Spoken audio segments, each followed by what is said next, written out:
Hi guys, welcome back to another weekly update thing. I actually have a lot to talk about this week, a lot of plans on my mind, and I also kind of wanted to do a review of a game that I recently played. I could have probably done it last week because I had played it before that, but whatever. Last week was the introduction thing. This is more of an actual update on what most of them are going to be like. I got stuff to talk about. First of all, what have I even been playing? Well, that's come out so far. Naruto Storm 4 and Firewatch. Those are the two games that have come out so far this year that I've played. I still haven't played The Witness yet. I'm excited to, but I'm waiting for the physical release of that. I don't want to get it digital and then physical later. But I know that they've said there is supposed to be a physical release at some point. They haven't said when, but I'm just going to hold out until that's either completely confirmed that it is or isn't coming. But that being said, I've played Firewatch and I played Naruto Storm 4. Naruto Storm 4 is awesome. It is great. I think I already talked about this last week, but the one that I want to get to today is Firewatch. Okay? So, and I'm going to keep this completely spoiler-free, obviously, because that would be a dick move of me not to, but Firewatch, first of all, I'll say I really enjoyed it, and honestly, I'm surprised how much I enjoyed that game. Because, when I first saw the trailer, I was like, oh, this looks like it's going to be a fun game, with some cool elements. I thought it was going to have, like, survival elements and stuff like that, too. It doesn't have any of that, actually. It really is a glorified walking simulator, but see, that's what I thought there's going to be a little bit of a survivalist kind of game, and it wasn't that at all. It was more of a narrative-based game, and my history with narrative-based games is pretty Like, don't get me wrong, I like games that are more about story, but when it's only story and it's complete lack of gameplay, not so much. But Firewatch was actually different. I feel like. And I feel like it was because it was actually more engaging. And this is a point that a lot of people have brought up.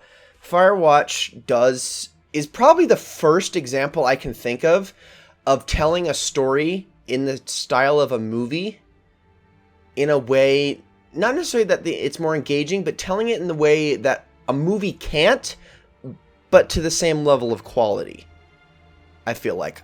The voice acting, the presentation, and all that is fantastic in this game. So, and I know people love these games, but I'm going to just flat out say it's so much better than any of the Telltale games have done. So much better.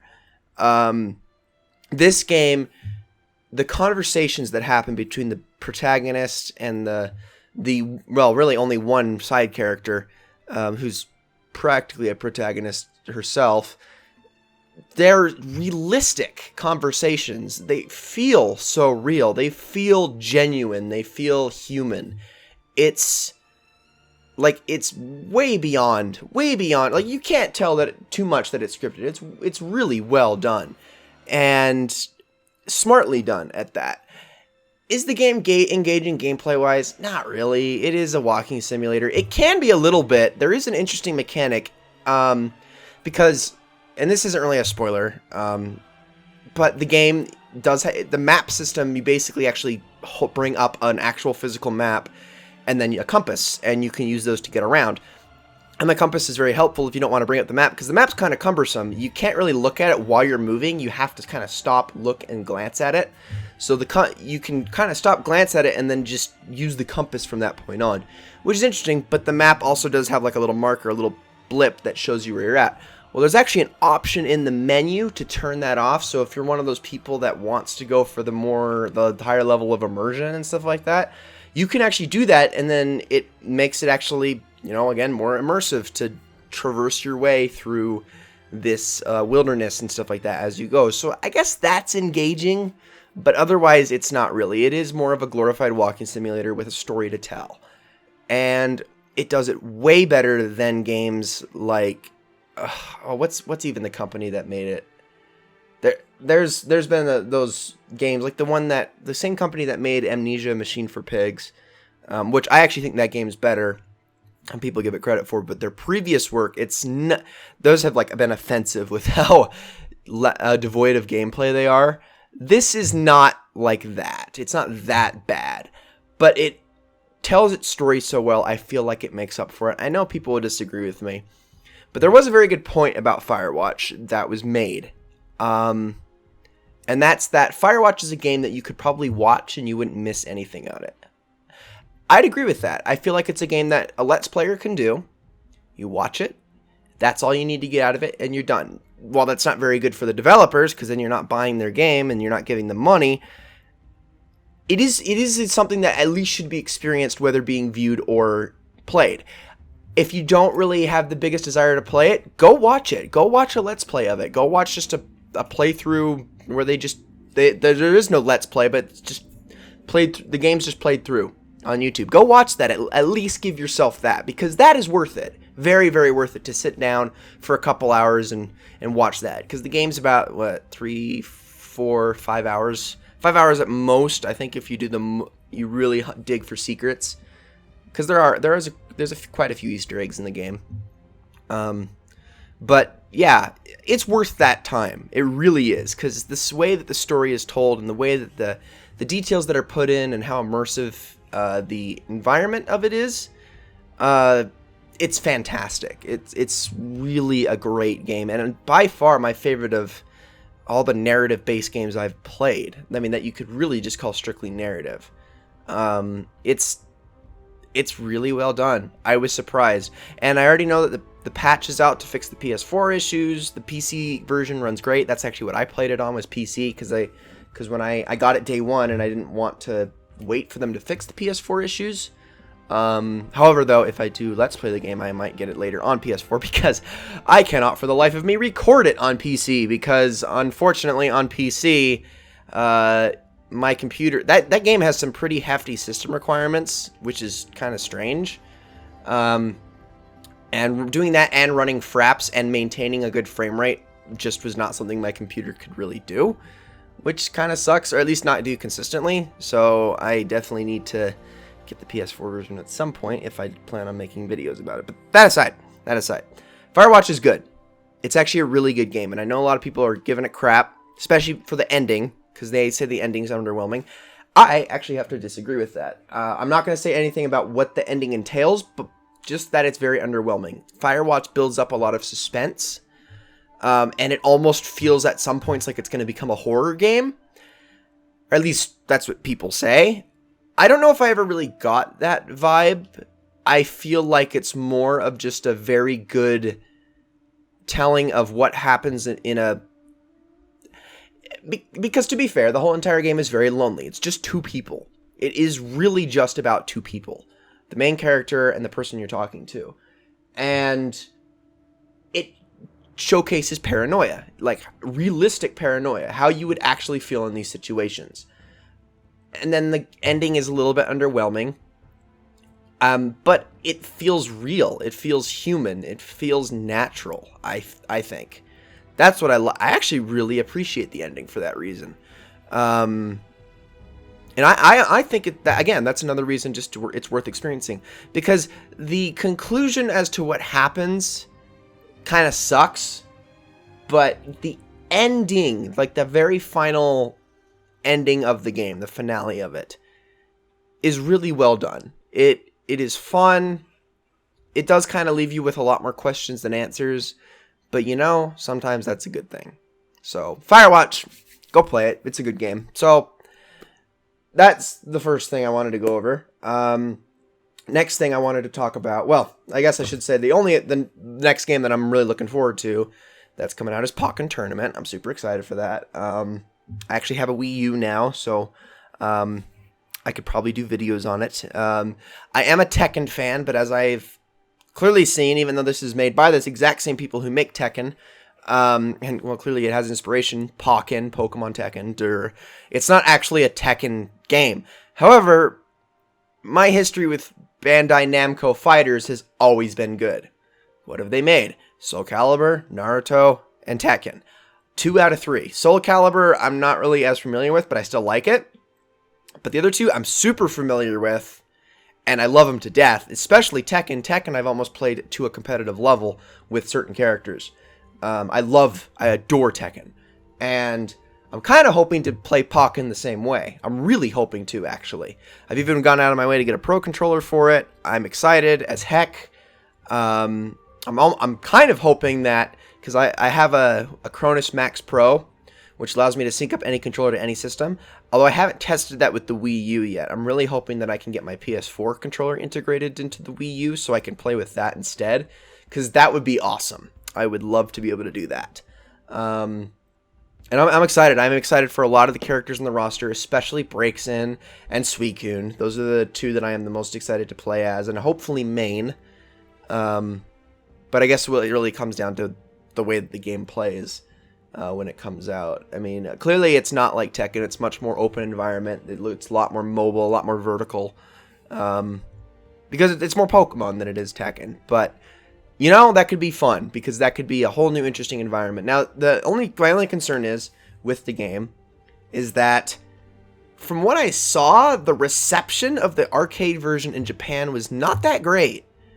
Like, it to me, it seemed like it didn't do a whole lot for people. Not too many people were huge on it. I mean, don't get me wrong. I didn't look on it too much, but from what I saw, it didn't really have the biggest reception. And granted, sometimes things that aren't really well received in Japan are huge in America, and vice versa.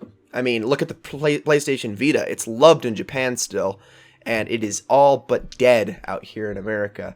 I mean, so that could not mean anything, but I mean, they know their fighting games. They definitely do. Japan makes some of the best.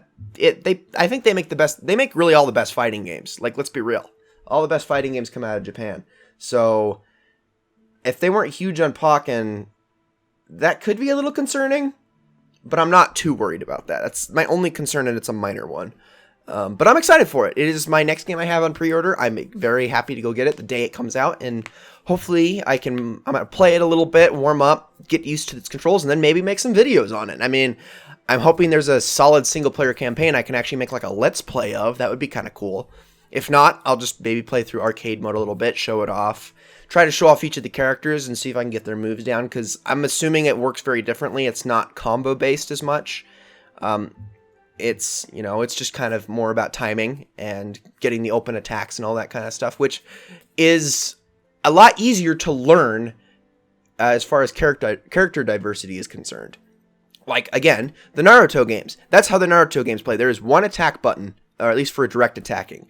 And then there's little alternate ones you can do, like chakra moves, which are special moves, and combine them. But 95% of landing your hits comes down to timing and finding openings in that. It does not take skill to pull off specific maneuvers. It just comes down to timing. So you can literally pick up any character in that game and play them just as well as any of the other characters from the get-go. And if Pokken has that kind of style to it, that would be awesome. That would be so good, and that could make for some... but at the same time, though, that could also hurt it a little bit because of the small roster size. But, again, we'll have to see. Anyway, yeah, Pokken's exciting. I'm excited for that. Couple more things. And I can't go on this too long, because not only do it's 10:30. I not only have to edit this, I also have to edit the other video that's going up tomorrow, get them both rendered, and also wake up in time to not only get them uploaded, to get them going for upload, but then get to work before 6 o'clock in the morning. So I am definitely pressing for time right now, so this is fun. Goodness, why did I come into this with so much to talk about?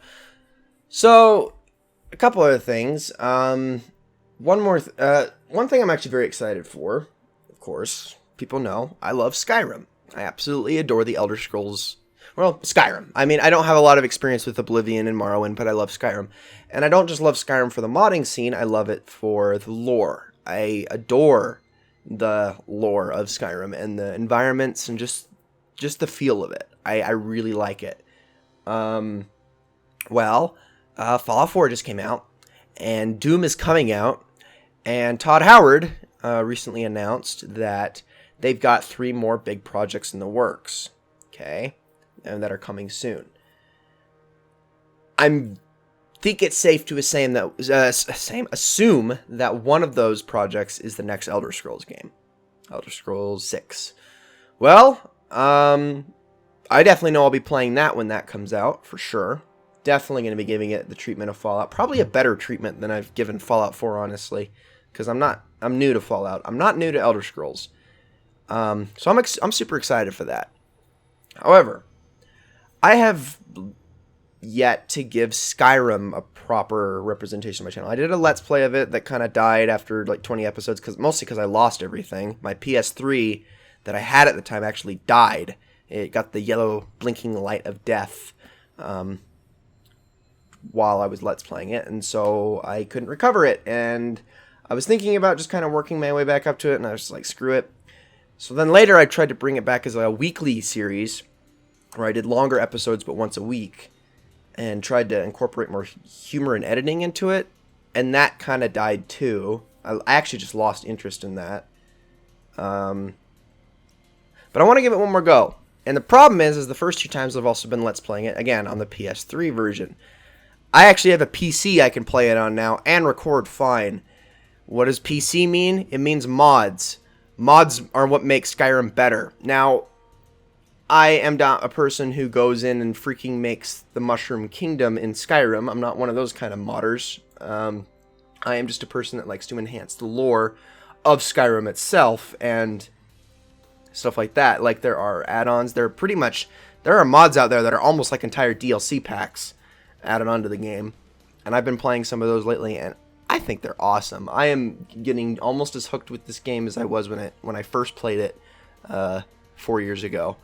And 4 years ago, and I kind of want to give it one more shot, and hopefully showcase everything this time, actually make it go.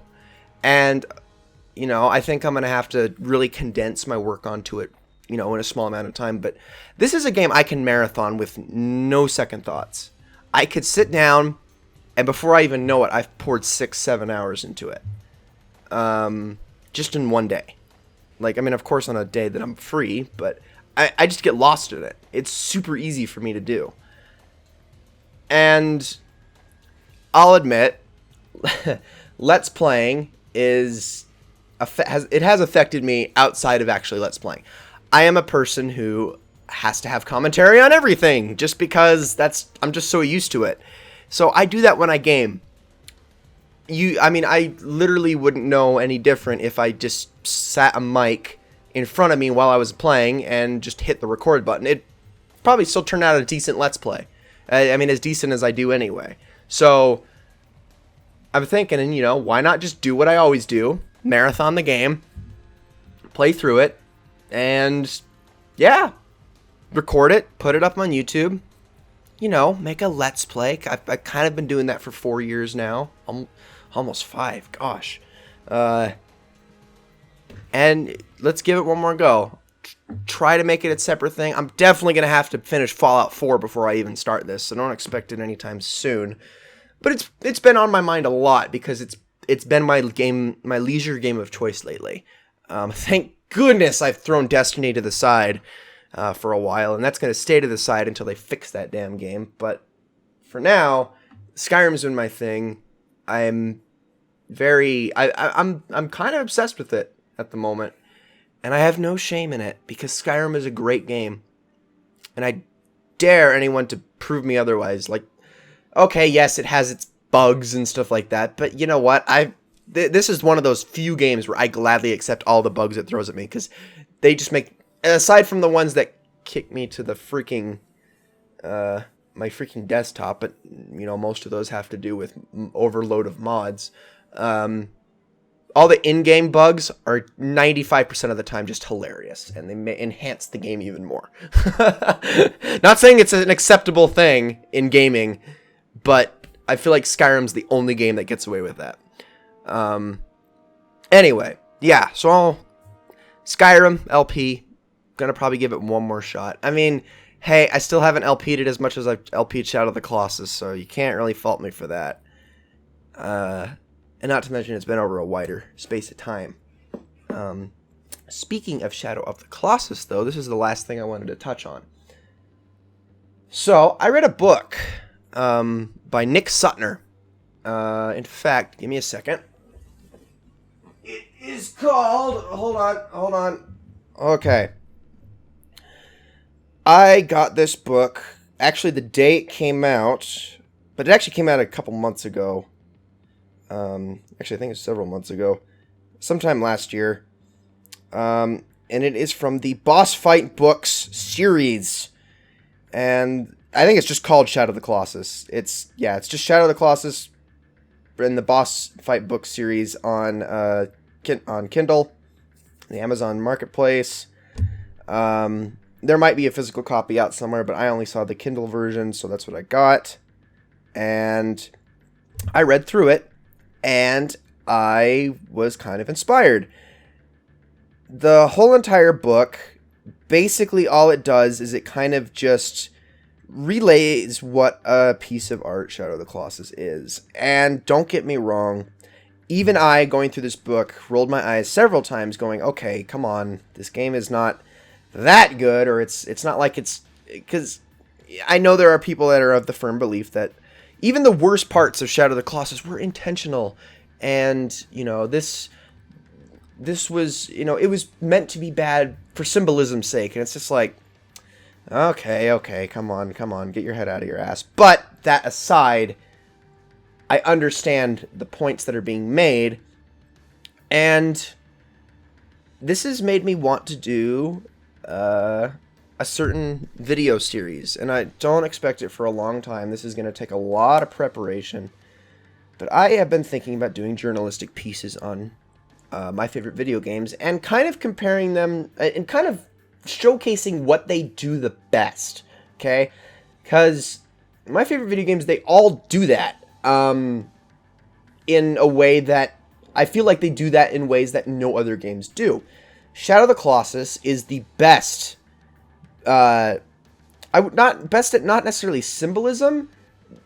I would say it is the best video game for showcasing emptiness, loneliness, things like that, struggling through emotional things. Like it does that. It hits those points harder than any game, and for very good reason. And most of it actually intended by the developer. And I would like to do a journalistic piece on that. Okami, I feel, embodies the perfect adventure game. In the fact that it takes the template of the most well-known adventure game of all time and expands upon it. Journey is probably the most symbolic video game. Ori and the Blind Forest, I would say, is the best game at marrying mechanics and aesthetic. You know, things like that. Uncharted 2 is the definitive version of an action movie in video game form, in my opinion. I mean, stuff like that. I want to kind of do journalistic pieces on this. And just kind of talk about it in video form, not necessarily in written form, because honestly, I am so much better at speaking and, well, not only that, but scripting out and writing things in a way that I can say them on video than actually writing books. I am so bad when it comes to procrastinating that kind of stuff that I don't think I could just write a piece and do it justice. So I would like to make videos instead on this kind of stuff. And, you know, there won't be a timetable on any of that stuff. I'll just have to work on it in my spare time. It'll be a total side thing. But they were something I was thinking about doing. Because journalism is something that has actually intrigued me a little bit. I mean, don't get me wrong. There's a lot of aspects of journalism I can't stand. I am one of those people who is like, I can't stand media. I really hate media. So the whole biased aspect of journalism I hate. But the analytical side of journalism I really like and I really want to partake in. I guess the political side of journalism is what I can't stand, is what I should say. Not the biased side. There's harmful and not so harmful biases out there. They're different things, but I can't stand politics and media. I hate it. But I would like to, you know, do research, kind of showcase my findings, just kind of learn but teach, you know? That sounds fun to me, and I would like to do that on my channel. I mean, I'm actually very heavily considering even changing my screen name. Not to something super different, probably just to like The Squirtle King or something like that. Or just Squirtle King. Or, you know, something like that. Something that's still pretty much the same, but doesn't, you know, by username, you know, confine me to Let's Plays. Like, I can do other content and be more open and welcome. Because that's what I want to do. I mean, I'm not somebody who just wants to Let's Play. I like games in general for lots of reasons. Not just to play them, you know? Because Let's Playing doesn't always allow for the opportunity for me to get points across in the way that I want to get them across. I kind of have to wait for breaks in gameplay to kind of say that kind of stuff. Or, you have to... you have to have such a conscious mindset, and it's almost a little harder to do that while playing a game than when you're not. When you're thinking about it later, it's a lot easier to come up with those points. And me, I'm not the best at articulating this kind of stuff while I'm playing a game. In fact, I have a hard enough time articulating it for various reasons outside of playing the game, as you probably can tell right now with my constant pauses. But and the fact that I stutter and all that kind of stuff, you know, those are all issues I have. But you know, I want to be able to actually sit down, articulate properly, explain this stuff, and, you know, be able to finally get my points across. Don't get me wrong, I still want to Let's Play. Let's Playing is fun. You know, it gives me an excuse to play games, show those games to you guys. You guys can see the games for yourself. And, you know, just share that with my friends. You know, because let's be honest, most of the people that watch my videos, I am friends with. And I'm okay with that. That's okay, because honestly, I wouldn't have it any other way. I mean, those are the people I want watching my videos the most. Those are the people I care the most about watching my videos. Those are the reasons I make videos, honestly. I mean, those are the kind of people I make videos for. I make them for me, and then I make them for, you know, the people I care about. Because, I mean, if I hate your guts, I don't want you to... You know, I don't want you to enjoy these games. Screw you. Go away. You suck. I don't like you. But, you know, that's different. Those aren't the people that are watching my videos. The people that are watching the videos are the people I like. And I want to share those experiences with you guys. And, man, I just went on one hell of a tangent. Like, my goodness, did I go on a tangent? I'm very good at doing that sometimes, and I apologize. And that'll probably happen a lot in these update videos. But, hey, that's it for this video. I have no freaking clue what gameplay I'm going to, or what the heck I'm even going to put up for this. You know what? I might just put up a picture or something. I won't always have gameplay to throw up in front of an update, I guess. I think I need to pre-record that. Just, like, grab a random game and show footage of it or something like that on these updates. But that's going to take even more work. Jeez, work? Ugh. All right, whatever. I'm going to stop rambling. Thanks for listening, if you're still here at this point. And then the last thing this will be real quick. Last thing, first impressions. Pokemon Colosseum was this last week. That's by far the most viewed first impressions video yet. I know most of the people that follow me are Nintendo fanboys and fangirls anyway, so I don't know why that's a surprise. Especially considering on this new vote, I put fucking Glover in the poll, and that's already got the most votes. Like, come on, guys. There are other systems. Okay, to be fair, most of the other games I put were shooters and car racing games and stuff like that. But still, come on. It's freaking Glover. No one likes Glover. I mean, they have memories of Glover, but no one actually likes it. It's a terrible game. At least that's from what I've heard. I mean, because clearly I haven't played it myself. But whatever. Anyways, be sure to vote. I've posted the poll on my Twitter. It's actually my most recent tweet on there. It's on that first impressions video for Pokemon Colosseum. Be sure to vote if you want to see more Pokemon Colosseum, although I'm pretty sure most of you do. And be sure to vote on what you want to see next week, because I have to record that in a couple days. So yeah, thank you all so very much for watching. Thank you for joining me in this update. I have no idea what I'm going to talk about next week, but I'm sure something will come up. See you all in the next one.